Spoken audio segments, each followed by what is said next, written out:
आदरणीय सज्जनों, देश के एक जिम्मेदार नागरिक होने के नाते दिशाहीन हो रही सामाजिक संस्थाओं और राजनीतिक पार्टियों से आपका मोहभंग होना स्वाभाविक है। लेकिन आपके इस मोहभंग से राष्ट्र धर्म व मानवता को निभाने की जिम्मेदारी क्या समाप्त हो जाएगी? क्योंकि देश व समाज की उन्नति और अवनति दोनों में आपकी ही भागीदारी है।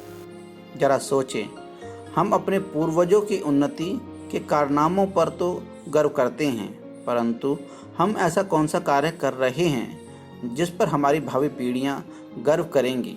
कृपया विचार करें।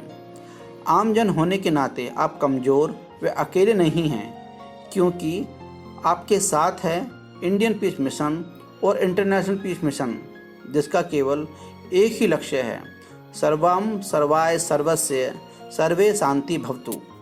आदरणीय देशवासियों, किसी भी संगठन की स्थापना हमेशा एक विशेष उपयोग व्यवहार प्रयोजन के लिए होती है।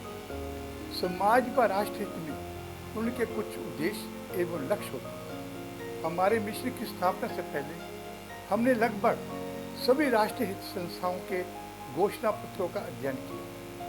हमें ऐसा प्रतीत हुआ कि उनकी पुस्तिका में जिन समस्याओं का निदान करने के लिए लिखा गया है, यदि एक एक संगठन एक एक समस्या को समाप्त करने का संकल्प लेकर प्राण पल से जुट जाए तो शायद कोई समस्या ही नहीं रह जाएगी। लेकिन है सब कुछ इसके बदले। आज जो भी राजनीतिक संस्थाएं पार्टियां बन रही हैं, वो स्वयं ही देश के लिए एक समस्या है। इनसे समाज व राष्ट्र के विकास की उम्मीद नहीं की जा सकती। इन सभी राजनीतिक संगठनों संस्थाओं के उद्देश्यों का घोषणा पत्र हमें 100% झूठा लगा, जिसका एकमात्र उद्देश्य भारत की बोलने वाली जनता को आकर्षित करना और उनके पक्ष अपने पक्ष में करना। इसके अतिरिक्त उस घोषणा पत्र का कोई उपयोग नहीं। सबसे बड़े कटु सत्य ये है कि देश का नेता क्यों चाहेंगे कि जनता सबल हो, शिक्षित हो, अमीर हो, जागरूक हो, स्थिर हो, क्योंकि जनता यदि ऐसा हो जाएगी तो नेताओं की राजनीतिक और सामाजिक दुकानदारी का क्या समाप्त नहीं हो जाएगी। संस्थाओं की स्थापना से पूर्व हमने विचार किया कि मिशन का उद्देश्य क्या होगा। हमारा शुरू से ही प्रयास रहा है कि अपने मिशन को वर्तमान संस्थाओं और पार्टियों की भेड़ चाल में सम्मिलित नहीं होने देंगे। मिशन के उद्देश्यों को तय करने के लिए हम समाज के हर स्तर के लोगों से मिले, उन लोगों से भी मिले जो स्वतंत्रता प्राप्ति के बाद से लेकर अब तक सरकार द्वारा चलाई जा रही योजनाओं तथा उनके ढिंढोरे से अनभिज्ञ थे। हम उन किसानों से भी मिले और देखा कि किस तरह लोग अपने पेट भरने के लिए अपनी उदर पूर्ति प्याज रोटी से कर रहे हैं। उन बीमार व्यक्तियों से मिले जो शैया पर पड़े आर्थिक लाचारी के कारण स्वास्थ्य सेवाओं से वंचित होकर अपना इलाज तांत्रिकों को तथा ओझों से करवा रहे हैं। कई विद्यार्थियों को देखा कि वह विद्यालय तो जा रहे हैं, लेकिन उनके पैर नंगे थे। शायद आर्थिक तंगी उस नंगेपन की होती थी। क्या हम इस वातावरण में देश को शीर्ष स्थान पर स्थापित कर सकते हैं? भाषणबाजी और लंबी चौड़ी योजनाओं से देश की प्रगति क्या संभव हो सकती है? अमीर व्यावसायिक लोगों को देखो जो देर रात तक टैक्सों के झमेले में पड़े अपने रिटर्न बनाने में व्यस्त हैं और टैक्स अदा करने के बाद भी वह ठीक है। विकसित देशों पर यदि हम दृष्टि डालें तो हम पाएंगे कि वे सामाजिक दृष्टि से काफी स्वस्थ हैं। लगभग हर व्यक्ति शिक्षित है। वहाँ का हर परिवर्तन समाज का परिवर्तन होता है। वहाँ का समाज यह तय करता है कि सामाजिक व्यवस्था कैसी, उनकी सरकार कैसी हो।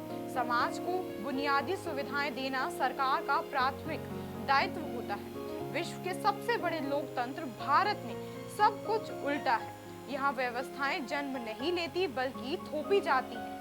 वह जनता के अनुकूल है या प्रतिकूल है, इस पर कभी कोई विचार करने की आवश्यकता नहीं समझी जाती। यहाँ जनता की कोई आवाज ही नहीं होती। यहाँ जनता को केवल मूक बनकर वोट देने तक अधिकार है और कई स्थानों पर हथियारों के दम पर या पैसे का लालच देकर वोट अपने पक्ष में डलवाया जाता है। जनता की भावनाओं के साथ खिलवाड़ कर सरकार बनाने के लिए हम मोहरा बनाए जाते हैं। कभी कोई पार्टी बांटों और राज करों को लागू करके सत्ता हथियाती है, तो कभी कोई भाई भतीजावाद, तो कोई जातिवाद का जहर घोलकर, तो कोई झूठे वादे का आश्वासन देकर, तो कभी कोई धार्मिक भावनाओं भड़काकर सत्ता पर सत्ता काबिज करने का घृणित प्रयास करता है। जनता को न तो अपने संविधान के बारे में पता है और न अपने सरकार के क्रियाकलाप के बारे में। यदि 10 या 5% लोगों को जानकारी है भी तो क्या फर्क पड़ता है।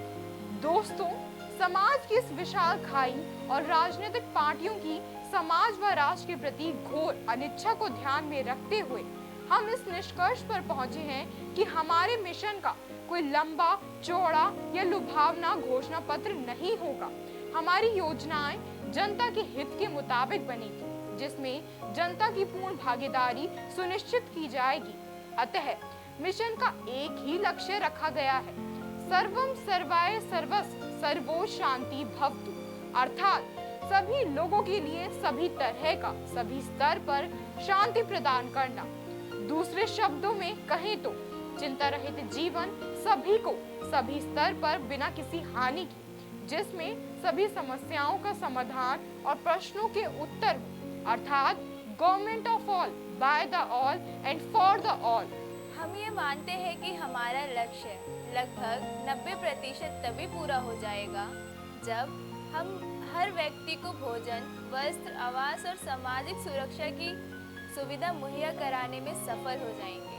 क्योंकि व्यक्ति की अगर ये 4 आवश्यकता पूरी हो जाए तो वह मानसिक रूप से संतुष्ट हो सकता है, और जब अंदर से असुरक्षा, अस्थिरता एवं भविष्य की किसी अनहोनी की चिंता समाप्त हो जाएगी तो वह भ्रष्टाचार एवं लोभ पर लगाम अपने आप लगनी शुरू हो जाएगी। स्वास्थ्य सेवा एवं बेहतर शिक्षा बिना किसी भेदभाव के सबको मिलेगी एवं हर व्यक्ति रोजगार युक्त रहेगा, तो फिर अपराध किस लिए पनपेगा और क्यों हो। हर इंसान की सिर्फ यही चाहत रहती है कि वह एक शांति प्रिय जीवन जिए, लेकिन उक्त सुविधाओं के अभाव में क्या मानसिक शांति संभव है? नहीं, क्योंकि मजबूरी एवं परिस्थितियां ही इंसान को चोर, लुटेरा, आतंकवादी बना देती हैं।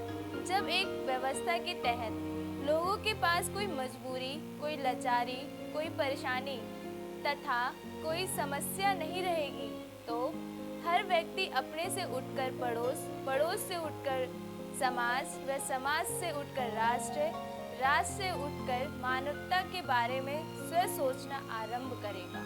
मिशन का यही लक्ष्य है, यही उद्देश्य और यही एजेंडा है, जिसको पूरा करने का हम आश्वासन नहीं बल्कि गारंटी देते हैं। यह तभी संभव है जब जनता खुद चाहेगी।